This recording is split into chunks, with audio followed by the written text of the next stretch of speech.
Well, on 1287 2TM at the Gympie Music Muster for 2024, and I've got to say this is a personal highlight to catch up with my next special guest here, Graeme Connors. Well, isn't that nice? Thank you, Sharnae. It's always great to catch up with you after Tamworth. Yes. We had such a good conversation in the studio there.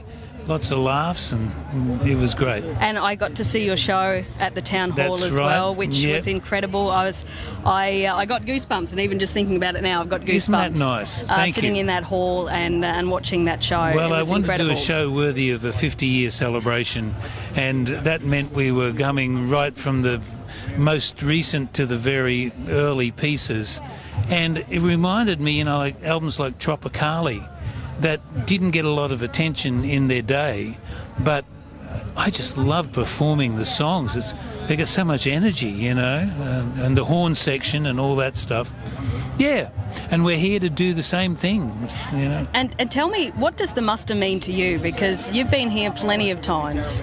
The muster to me means the largest celebration of Australian songwriting and storytelling, and I put Australian as the adjective because it really is. The people come here, they live in the camped in the forest, they got their beers and their rums and their, like their little fireside. It's very Australian the way things are done, and the music reflects that. A lot of the artists find it very comfortable with telling the Australian story in this environment. There are other festivals that focus more on international country music, and I'm not a negative about it. It's just that this is one place where I do feel my affinity with the Australian story, and a lot of the artists, I think, must feel the same. I think with country music, especially the real traditional Australian country music, when you listen to the lyrics, you may never have been to that place, you may never have met that person, but you can get a visual image of that landscape or that person that's being described in the song. Yeah, well, I've never been afraid to people my songs with places or characters that, like a song like Will Kenya or something like that, because let's be frank, over many, many years, we all know where Denver, Colorado is, and it's nice to think that Melbourne, Victoria has exactly the same ring to it and speaks of a multicultural city that is uniquely Australian. Alice Springs, whatever it happens to be, and the Great Australian Dream is the whole Matilda Highway inland. A little further north, there's all these different places that you can actually, and some people do, some of my really loyal listeners have holidays in which they take the road less travelled to Graeme Connors' Shadowland. It's hilarious. It's wonderful. You need your own map. Yeah, and that's right. Play tour guide. I'd like that. Well, I have done a few of those things. We did Tasmania this year with a group of 30 wonderful people who were united by the one principle, and that is that they love Graeme Connors' music. And that makes it hard for me, doesn't it, right? And then we also did the Kimberley last year with the same situation. And I purposely chose songs that I'd written in that environment. Look, I'm not parochial, but I do love this country. Yeah, no, and it's a beautiful, beautiful country. And you mentioned about characters, and your latest song with Kelly Dixon. How good is that? The Ringer's Retired. Yeah. Every single so time Kelly. I've listened to that song, and I watched the music video just the other day, and I actually got a little emotional because it made me think of, there's plenty of fellas, they've worked their whole life on the land, on the farm. I'm thinking of a few of my uncles. Yeah. And, it's got to that age where, they don't get around as easy as they once did.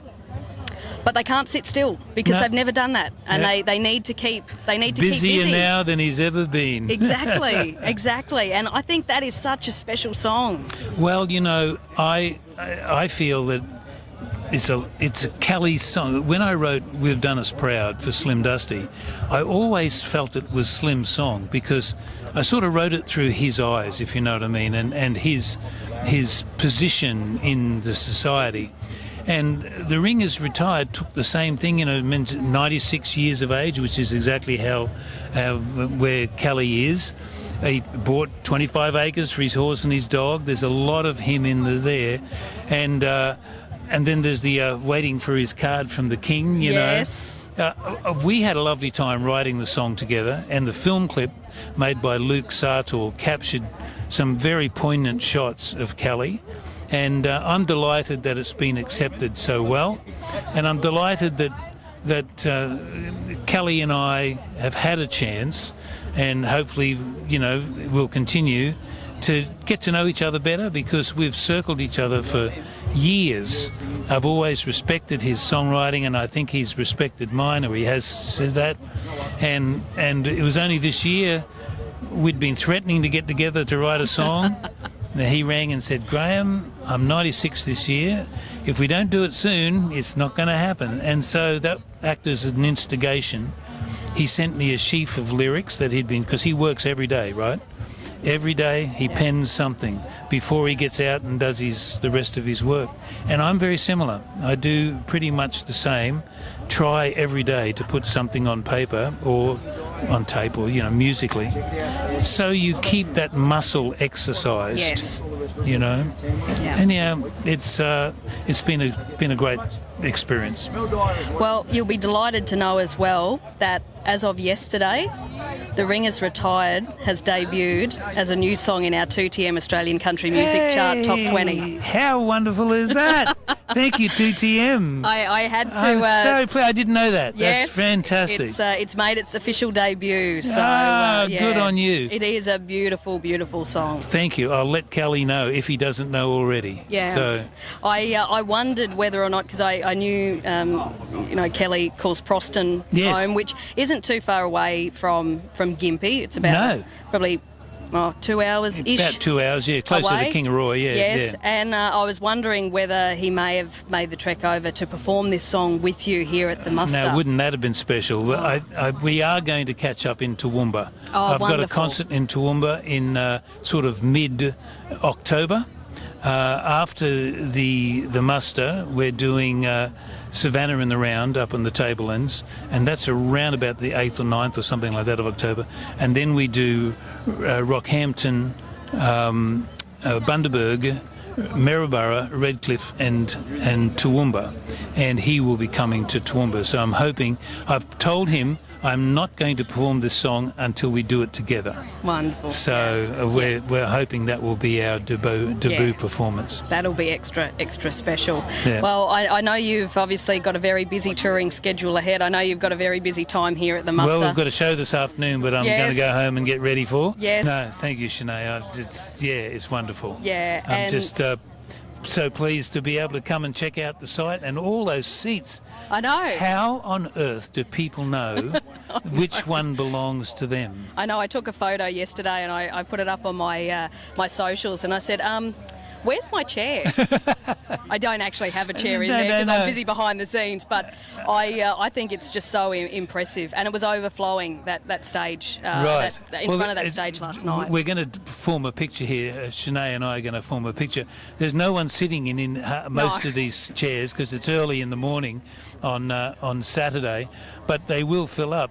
Apparently at night they take them and put them all under the trees, and people have to come back in the morning and collect them.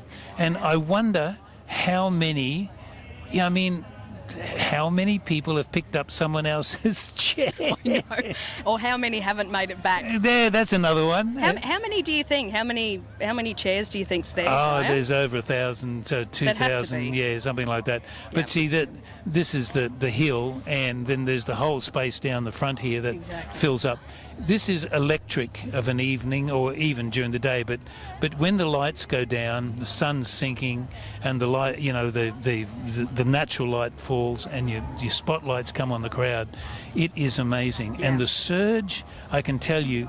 The surge of positive energy that rolls in to you when you're on stage is phenomenal. You're on the main stage for Tomorrow the Legends night. at Sunset? Yes, I don't know who that legend is, but I think you're worthy of that status, Graeme. It's been a real pleasure chatting with you. So thank you very much, and look forward to seeing you back in Tamworth as well come January. You will. We'll be there. Awesome. Thanks, Take Graeme. care. Bye.